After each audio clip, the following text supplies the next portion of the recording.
Since that day in December 1844, Ellen White and her visions have been the subject. Iyo bagiye kuvuga izina rye babanza ijambo umuja w'Imana, ngo ni umuhanuzi n'intumwa Imana yatumye ku bantu ngo bamenye byinshi ku bijyanye n'imperuka y'isi.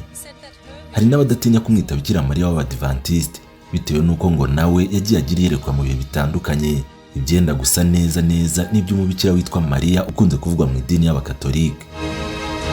Usibye abizera inyigisho ze biganjemo Abadventiste b'umunsi wa karindwi bakunze no gukoresha ibitabo bye byinshi byanditswe nawe, ariko hari n'abahakana inyigisho ze badatinya no kumwita umuhanuzi w'ibinyoma.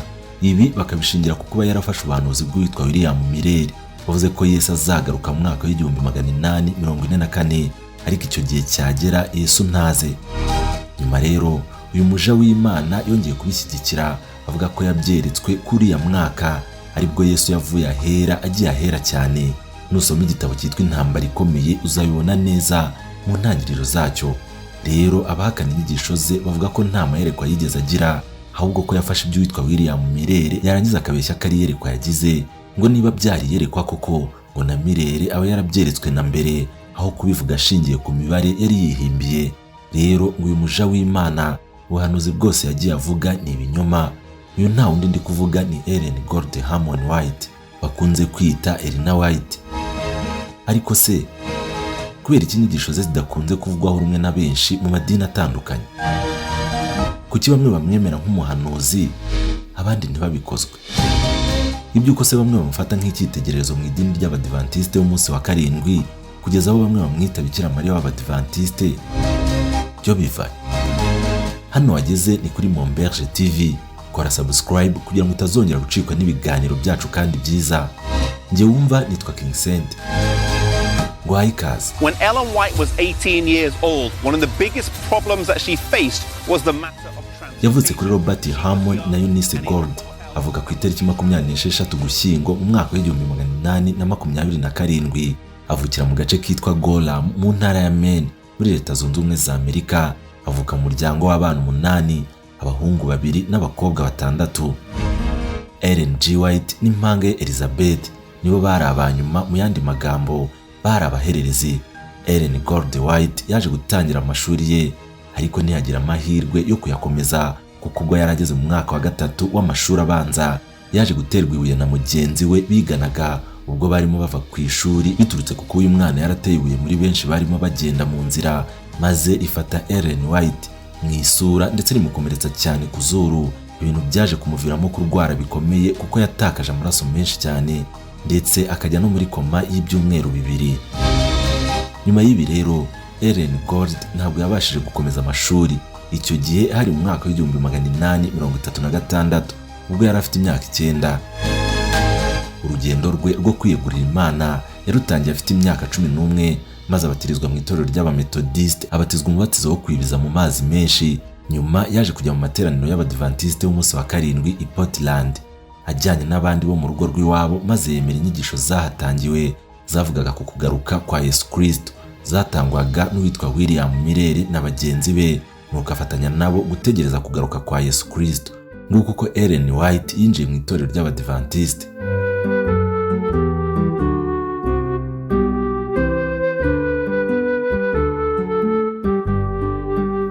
Mu gitondo kimwe cy'Ukuboza mu mwaka w'1844, igihe yari arimo asengana n'abandi bagore 4, bivugwa ko imbaraga y'Imana yamujeho, abanza kurabirana cyangwa se kugwa igihumure, amera nk'usinziriye maze atangira kwerekwa.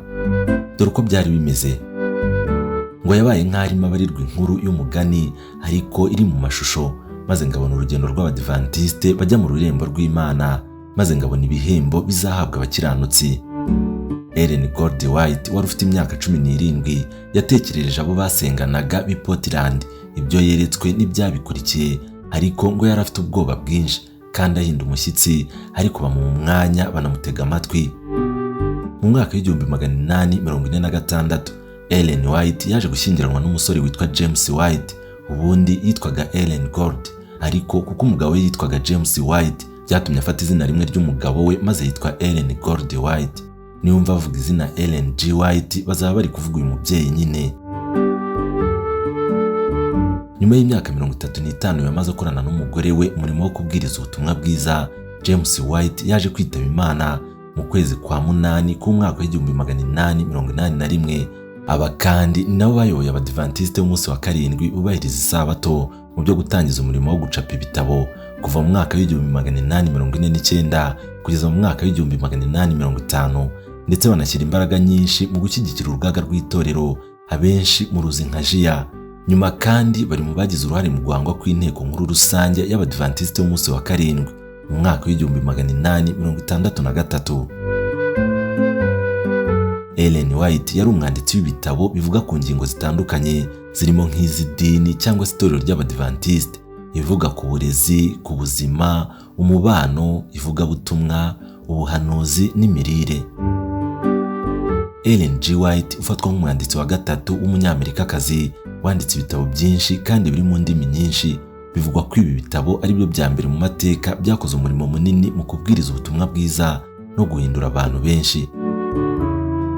Abana Ellen G. White n'umugabo we babyaye bari bane, harimo uwitwa Henry wapfuye afite imyaka 16, naho witwaga Herbert we yapfuye amaze amezi 3 avutse.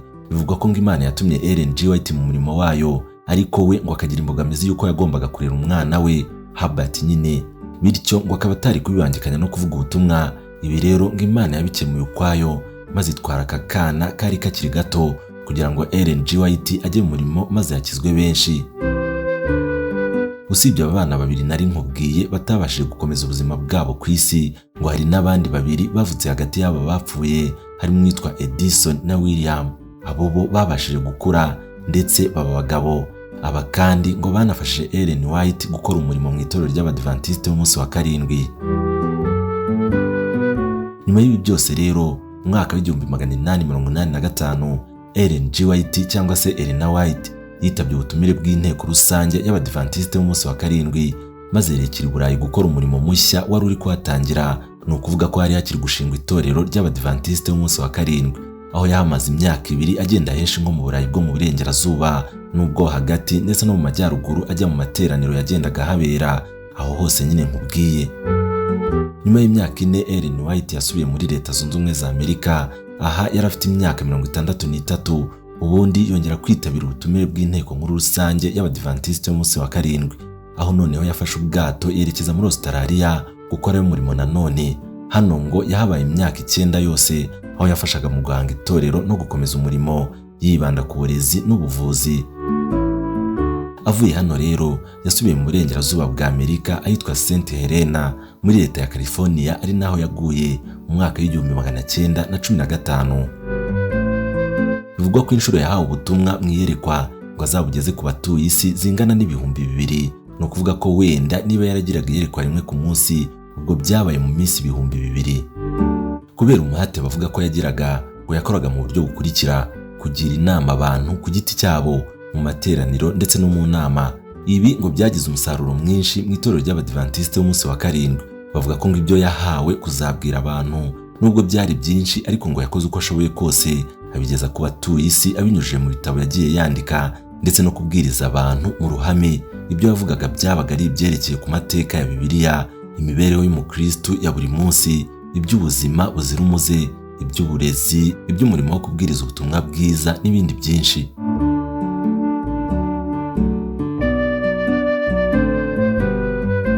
Nk'uko nabikubwiye rero, byinshi mu bitabo bye 46 byashyizwe mu ndimi zitandukanye zo ku isi, birimo na bimwe uzabona hano mu Rwanda, harimo icyitwa Intambara Ikomeye, Uwifuzwa Ibihe Byose, Inama ku Mirire, Uburezi, Abakurambere n'Abahanuzi n'ibindi byinshi.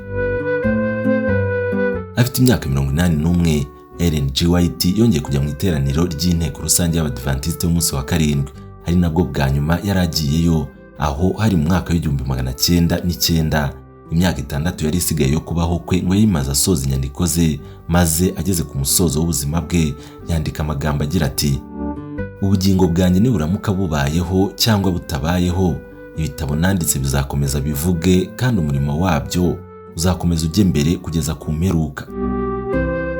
Ellen G. White yaguye mu rugo ku itariki 16 Nyakanga mu mwaka w'1915, maze ashyingurwa iruhande rw'aho umugabo we n'abana be bari barashyinguwe mu irimbi rya Oak Bato muri Leta ya Michigan. Ellen G. Hammond kuri ubu afatwa nk'intwari, intumwa, umuhanuzi bitewe n'ubwitange yagize mu murimo yakoze muri iri torero ry'Abadiventiste b'umunsi wa karindwi.